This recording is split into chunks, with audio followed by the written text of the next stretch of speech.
Well, Growers Edge, I think, has made us more money by allowing me to survey the local bids that I'm in the area that I want to sell my grain. The local elevators and the ethanol plants know that this information is out there, so they've got to be competitive if they want to get the grain. You know, we've been able to maximize our return on our farm. Good afternoon, welcome to GrainTV. It's November 1st, 2013. I'm Logan Burgess. To my right here is Brock to help break down the action that we saw in a Friday in the grain market. Once again, weakness here for corn and soybeans. Take a look at Fire Tip. Down a penny on December for corn.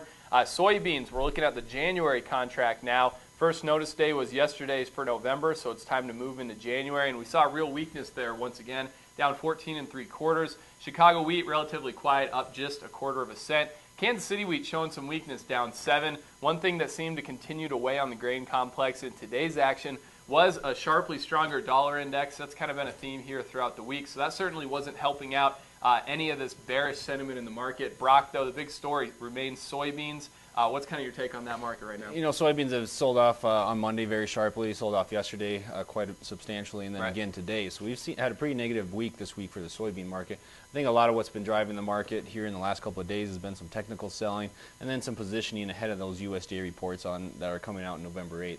I think what the traders are kind of expecting is that we're going to see a pretty large revision higher for both soybean production and for soybean yields. Right. If we take a look at what Informa actually published today, what they expect this year's crop to look like is corn yield is about 161 bushels per acre. That's about 7 bushels per acre above what the USDA had in September.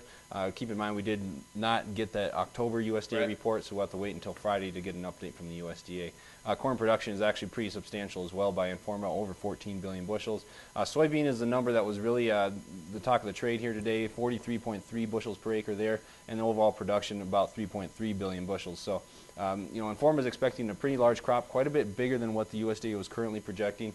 So we'll have to wait for next week. We'll get some more analysts giving out their estimates and what they think the USDA is going to show on Friday. Yeah, absolutely. That's really going to dictate the trade as we move into Friday's report. Certainly, it's been a while here since we've gotten those USDA WASDE numbers, and certainly what's kind of happened over the last couple months, we're in a position right now where some pretty major revisions are needed. Certainly right now the market consensus seems to think that those are going to be revisions higher, as you said, Brock. It is Friday here on GrainTV, and we like to take a look at kind of what's going on in the cash market right now. Take a look here at the cash corn market. This is for spot delivery. On average over the week here, the cash market was up 2 cents per bushel. We saw real strength across the river system and out of the Gulf, and that's really not that surprising.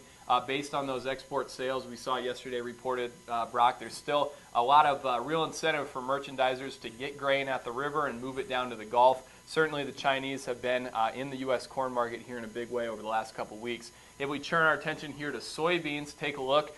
In general, we were down 2 cents on the week here. We saw a little bit of weakness out of the Gulf there, but the big thing that remains kind of the story for this soybean market is the carry that's in the market. We're still seeing a cash carry of 10 to 20 cents at a lot of major river markets. So if you are a producer that's harvesting beans right now and thinking about whether to sell directly into the cash market or to store those bushels, there's some good storage opportunities. But the critical thing is that you need to have those beans moved by December or January, maybe into February. But once we get into that March area, the carry really dissipates as the market's anticipating a large number of South American beans coming out of the market. So bottom line right now, good opportunities in December and January. If you need help finding those marketing opportunities, feel free to give us a call here at the office. Our number is 877-472-4607. In general, that's kind of what we saw here for a grain market. Certainly didn't close out the week how we wanted it to.